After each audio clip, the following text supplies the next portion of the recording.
Okay guys, this is actually a very interesting and a little bit different video for me. It's the first of several videos I'll be doing with my man Nathan Merz over here. Good afternoon, Will. Yes, sir. So I just flew in from North Carolina out to his shop in Seattle to hang out and shoot some videos, and the first thing I saw was this 95 993 in polar silver. And this car it's a very interesting car to me because it is exactly like my first air-cooled Porsche, the first one I ever owned. So literally a carbon copy. So Nathan's going to talk us through this car. This car is actually live on Bring a Trailer right now. And so I thought it'd be fun for me to go down memory lane with it, but also have Nathan tell us about the car. And then once we do this, he's offered to let me jump in and take it for a spin. So Nathan, I will turn it over to you and you can tell us a little bit about this car. Yeah, so it's an early build 95 993 Carrera 2 Coupe, 6-speed manual, as God intended them to be. It's finished in polar silver metallic, which, believe it or not, was the only silver offered in 1994 and 1995. Starting in 97, they switched to Arctic silver. I much prefer polar silver. It's more of a blue-based silver. I think it's a gorgeous color. The car aesthetically appears very original. You know, it's wearing its 17-inch Cup 2 wheels, which I like this look. The ride height, I think, is nice because it has the Euro MO30 suspension. So it has true Euro ROW ride height. We were talking about that a little bit earlier. Oftentimes what people will argue is Euro ROW height is actually lower than ROW. So this is real practical for daily use. And what I like about this car is it's just an honest car. It's not a perfect car. It's not a car that should go to the Concours. It's a car you should drive to Rennsport. You should take them Tail of the Dragon. You should drive for fall leaves with your wife up in New England. It's that car. Long before they became so precious when we drove these cars, this is the kind of 993s we had, and these are the kind of 993s I actually encourage a lot of customers to buy. I'm somewhat well known for collecting pristine cars, which I do like those cars. It's kind of fun, but it's actually more fun to have a car you can just go drive and use. More akin to how the Europeans do it. I love to travel, particularly to Germany. The Germans actually take their cars out and drive it. When a German comes to an American car show, they can't understand the concept of getting out speed shine and wiping the bugs off. You'll never see that. In America, we've kind of gotten a little off the page, I think, as it relates to that. So that's what I like about this car. I'm representing it as a driver quality car. I'm letting the market decide, what's this car worth, because it's no reserve. So you tell me. The things I'll tell people is the car presents well, and I'll let you share your totally unvarnished opinion. Yes, for sure. You're authorized to say good, bad, ugly, anything you like. Feel free to show it. I have no objection to that. I will tell people, and this is disclosed in the auction, the car has had paint work. Front end of the car, the hood and the front fender, and the left side of the car has had paint work. The good on that is the hood and everything doesn't present. I'll let Will tell you if he thinks so. Well, like a 145,000 mile car. Let me jump in on that because the camera will generally pick up pretty well when paint doesn't match, and to my eye and on the camera here, it looks good.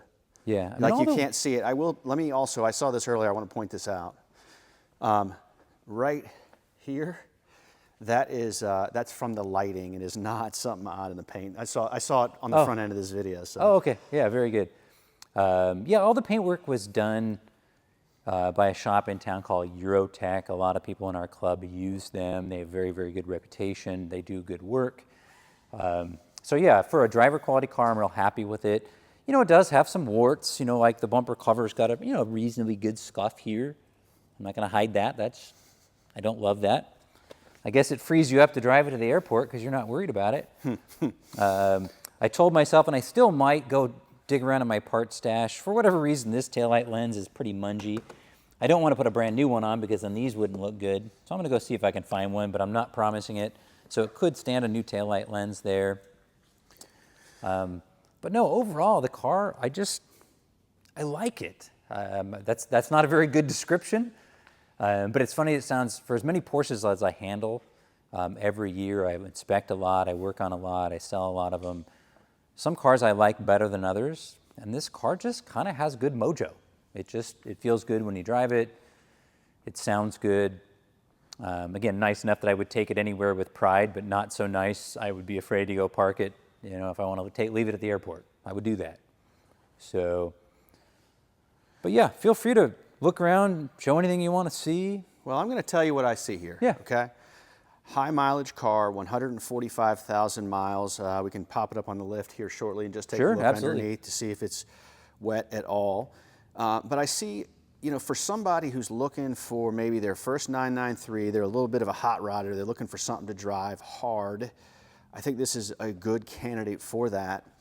I personally really enjoy the Cup 2s these days, but this car could use a little bit more of a lowering job in my view. I'm going to fight you there, Will. I hear you, okay. but I'm telling you what I see here. I see a blank slate for somebody who really wants to get a little bit more sport purpose with it. The fact that it has some paint work, the fact that it has these imperfections, I mean, in my experience, that just frees one up to not care as much about the car. Fair enough, yeah. And so, you know, I'm not sure where this will land. Again, it's high mileage, so I don't know how that's going to impact the buyers, but I will certainly share my 100% honest opinion with you behind the wheel. So, well, one thing I was just noticing, and this sounds kind of funny, but if you walk over here, Will, the car's been sitting in this same spot for 2 weeks. So if you want to know what it's leaked, the only leak in 2 weeks is here. I mean, that much, and it's not even enough that it gathers on your fingers. So, I mean, that gives you a relative sense. It does have some leaks, but and here's not the significant. Thing. Yeah, I don't. My current 993 leaks a little bit. I don't care. Yeah. As long as it's not gushing, I don't think it really matters. Well, I like them to be bone dry. I mean, that's the standard. But you're Nathan Merz. That's what you like. I'm a little neurotic. I can admit that. My therapist collects a lot of money from me trying to work out those kinks in me, but I am who I am. Let's now pop it up on the lift, and then I will jump behind the wheel and tell you guys what it feels like. All right, have the car up in the air. We were kind of fighting with the light. We want to make sure we're not throwing any weird shadows, but as you can see, I mean, there's a little bit of dampness under here. As we showed you guys over on the floor, there were a couple of drops. And so I think what would make sense, Nathan, is if you could just tell us a little bit about what you see here. Yeah, let me jump on the camera here a little bit and tell you a little bit about what we're seeing. So basically on 993s, essentially you've got any air-cooled 911, you've got a two-piece case. So this is the center of your case here. And your first place you're going to want to look for leaks in one of these cars is basically your cylinder head base gaskets. And so you can see it's leaking here at cylinder head base gasket 1. So there's your leak, and it's coming down and wicking back here. Okay, and that's the one that you'll see on the floor. This leak has been known and disclosed in this car's history for 15 years, and it really hasn't got worse. But it is an expensive repair because you're going to get very involved to get to this point. You can see your other cylinders are dry. I mean, so there's no leak here. Mm-hmm. And it's dry on the other side of the case. So it's really just leaking at one of them. So it's there. I'm not going to hide it. That's probably the single biggest leak. They also commonly leak at your timing chain covers, which actually are pretty clean on this car. They're not bad. They're a little seepy, but not bad. And here's your passenger side. It looks okay. Generally, you'll see them. There'll be oil here. The other giveaway on a 993 or any air-cooled 911 is you want to look at your heat exchangers. They'll generally be stained. So oftentimes, people will put these cars up for sale and they'll just magically clean the bottom of these. Like I could have cleaned this engine case and it looked fine. This represents years of this doing this. I don't clean the bottom of them for this very reason. On cars I suspect of leaks. On my very low mileage cars I'll clean them. But a car like this I want to be able to clearly disclose what we've got going on. But your giveaway is if these are stained, right, they're leaking. The other place they like to leak, and this car's actually pretty dry over on this side, over here at the valve cover gaskets and the cam towers up here. You can see, I can actually turn my fancy dancy light on, see if that helps. Right there. Yep, that's helpful. So nice and dry. And what you want to look for these things is they're going to be stained here, and you'll see oil pooling down. They'll also oftentimes leak here at your power steering pump drive. This one's dry. So for example, if you see it wicking off your sway bar bracket here, that's fairly common. If you go to the other side of the car, same basic places as well. And actually, again, this looks really pretty good. The car did have an engine out service at around 130 and quite a bit of work, and you'll see that detail in the auction was done. But again, overall, it's just an honest, good car. And your biggest leak is going to be this one, which what I would do, I would drive the car until I reach a point at which I'm going to do something more major, and I'm going to attend to it then. I would not invest the money to do it now. A couple other things we'll note, it does have the MO30 suspension. You can see the Bilsteins here, as well as the MO30 springs. These are the Euro MO30 sway bars as well. Adjustable end links here so you keep your camber in check. Now you can see tires are wearing nice and evenly. Anything up here while we got it in the air? Really, the one thing I talk about in the auction, like everything here looks good. I mean, I don't see any dents. It doesn't look like anybody's run over anything. Up here, it's ugly. Well, you know? actually, you've got this here. I mean, right? so this you'll see in my inspection video, and this is so common on 993s. You pull too far into a curb or you hit a low spot. You don't see it up above, but it's ugly. I don't like it. You know, if this were my car, I'd probably repair it. See, does it have any functional? I'll break your heart here. This would be a great candidate for a turbo bumper conversion. Oh, Will. This may be our last video, folks. I hope you enjoy it. I knew it would break your heart. Yeah. Although in fairness, once you watch my 993 video when it comes out, I did put a turbo cover, a Euro turbo cover on my old 993.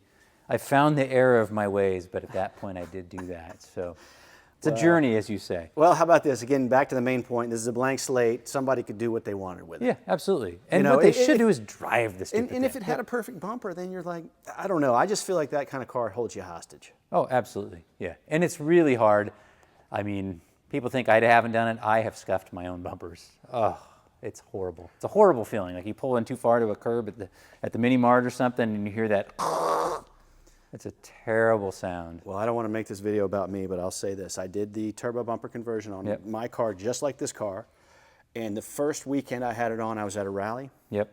Curbed it. Yep. Curbed it, man. The funny thing is, if you had a bumper like this, you wouldn't curve it in 10 years, but if you put a new one in within a week, you'll do it. I was freshly painted. I mean, I had fought like hell to get it across the United States on a Greyhound. I mean, that's a whole story in and of itself. But why don't we do this? Let us now jump into the car, and I'll just give you my driving impressions. Sounds good.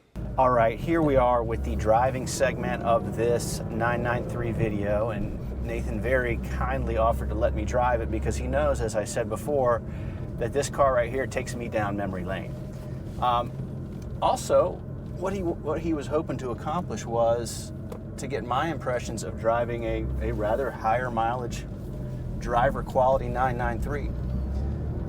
So this car right now has 145, 474 on it, and it pulls well. Transmission shifting pretty well. So why don't you just talk to me a little bit more about the car, and we're going to take a left. Yeah, by the way, I live in North Carolina. I'm currently out here in Seattle with Nathan, so I don't know where I'm going. Yeah, no, this is a great opportunity. I figured, what better way to reveal a car's character versus me speaking about how it feels? Let some other disinterested third party come drive the car, someone who's has 993 experience. You had a Polar Silver 95, very similar to this, if I recall correctly. And what I want from you, Will, is absolutely, completely unvarnished opinion. We'll go right here, and apologize, I'll be giving direction because Will's not, as he said, local.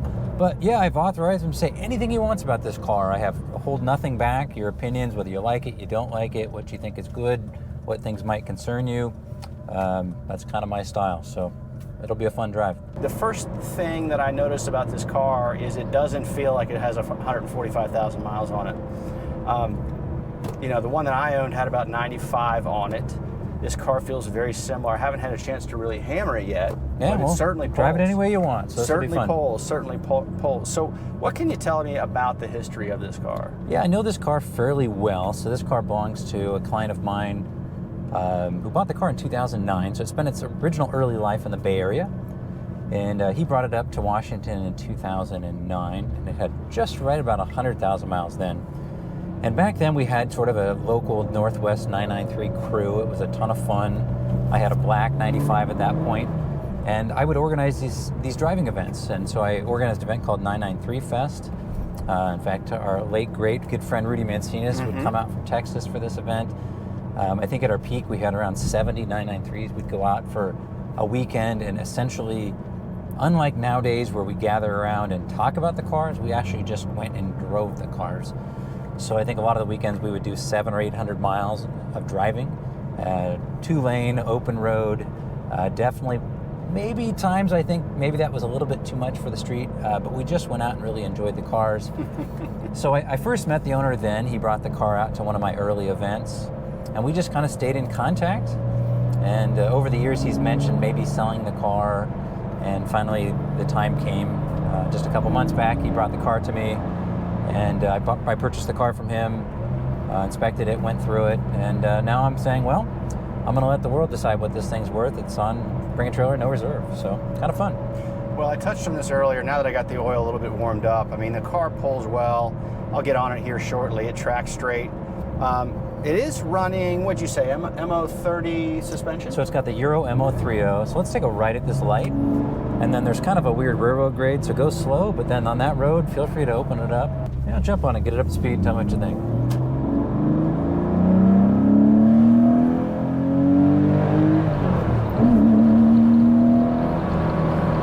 I mean, it ain't blowing up, it ain't making weird noises.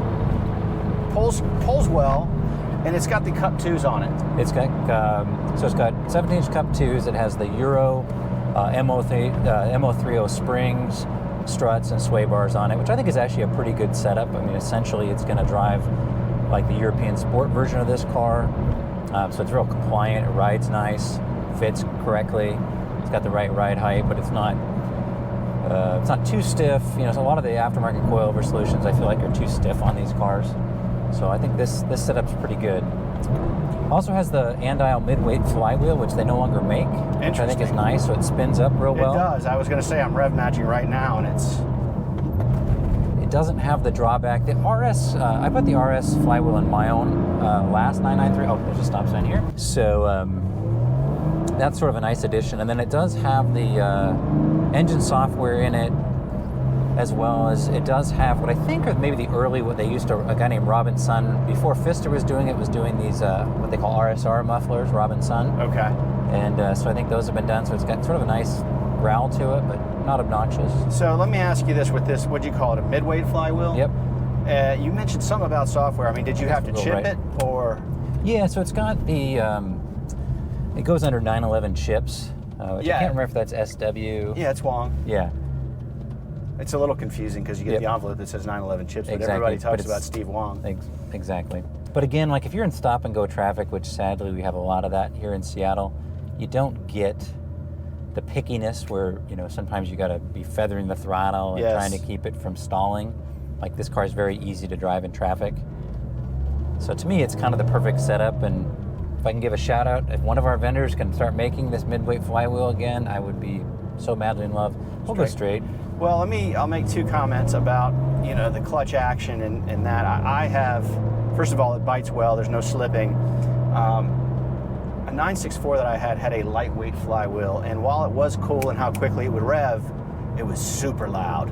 Yeah. I'm not getting that from You don't get any of the gear rattle. Yeah. I mean, that sounded like a bucket of bolts. And also, and I don't know if this is the case with this car, but I've seen it, lightweight flywheels too, the car wants to die if you don't have the right chip in it, and even if you have the right chip, sometimes it still will, and I'm not seeing that with this car either. Yeah, no, with the lightweight flywheel, you have to change your driving behavior a little bit. You know, for example, if you're coming up to a stop sign and your engine's at 3,000 RPMs and you just push the clutch in on a car with an RS flywheel, oftentimes that flywheel doesn't weigh enough and the engine software is not smart enough to catch it, and so it'll die. So on one of those RS flywheel cars, usually what you end up doing is you essentially just change your driving behavior, so you kind of let it lug down to say 1,500 before you push the clutch in. You get used to it, but it's kind of irritating because every so often you'll forget, and I just find it a little bit embarrassing to be restarting my car at the light. Yeah, I didn't think it was worth it on my 964, so I ditched it. I hated the noise. Yeah. So back to this car, I mean, you're not getting any of that. It suits the car quite well, in my opinion. Good oil pressure too. I mean, the oil's running at the right temp that I've seen in my other 993s. I mean, Nathan, like I'm not overselling the car. I mean, it's solid. It doesn't feel like it's got 145,000 on it.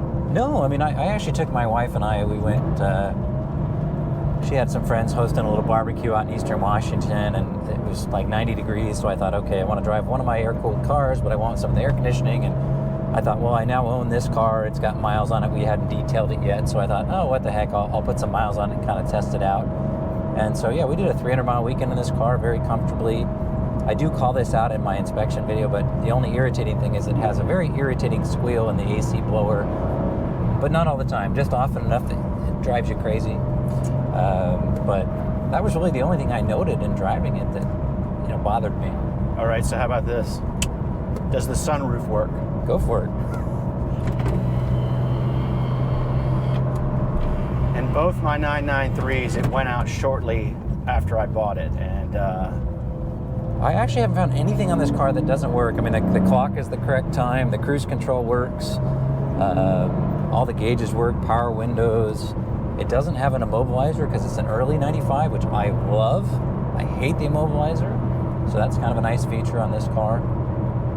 do you feel like 95 is the best year for the 993? Well, I do have a video on 993s coming out, and I discussed that issue, so I'll defer a little bit there. I think there are definitely pros and cons of the various years.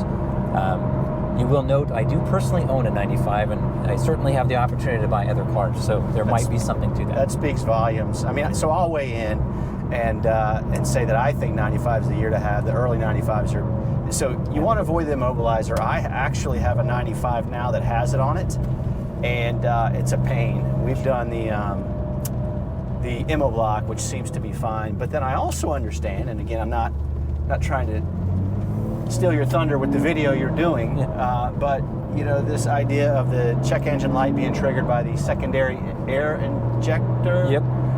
Not cool, because now you're talking about dropping the motor when really you may not have to for anything else. True or false? That's a very long and involved discussion, but Okay, yes, okay, so essentially what's fair to say is that the 95s, the onboard diagnostic 1 is a dumb system, and it does not monitor secondary air injection. So you will never get a code for secondary air injection on a 95 because the car is not smart enough to know it's not working, nor is it something that would preclude you from passing emissions in a state where you are required, such as California. So certainly if I was a California resident, I would only want a 95. Yes. Okay, so the internet forum folklore is correct then, because that's what I read before I bought mine, and that's There's part of the reason. certainly something to it. 10-4. Yeah. 10-4. We'll go right here at the light. Now, here's something else. And again, I don't know if you mentioned this in your video, but I do have buddies too that swear by the early 95s. They say they're closer to the 964. You know, I'm probably the wrong guy to ask. I've owned a bunch of these cars, and I think we're getting into the world where we're turning into the Corvette people, and we'll say we're the, you know, only 63 built on a Tuesday in March that had the ashtray delete. I think sometimes we get in the weeds. At this point, 993s are 30-year-old cars. Yep. And so, you know, what I tell people is the most important thing is not the specification it was built the day it was built. What's the condition of the car today? And so, regardless of what year it is or what month it was built or any of those sort of urban myths, if you will, what I want is I want to buy a car it's honest, it's known good, I've got a history, I know where it's been, who's worked on it, what's happened to it. That's what's important to me. What it was built at back in March of 1994 is less important, in my view, now 30 years later. Okay. Well, I mean, to wrap it up on this car, like, I don't see any flaws with it. I think it is tracking a little bit like this. It could be that it needs an alignment. But it seems like it's a great car. I feel pretty good about the car. Basically, a lot of people have this mistaken notion that I only sell, quote, perfect cars. I actually hate that. There's no such thing as a perfect 30-year-old car, and this car is not perfect.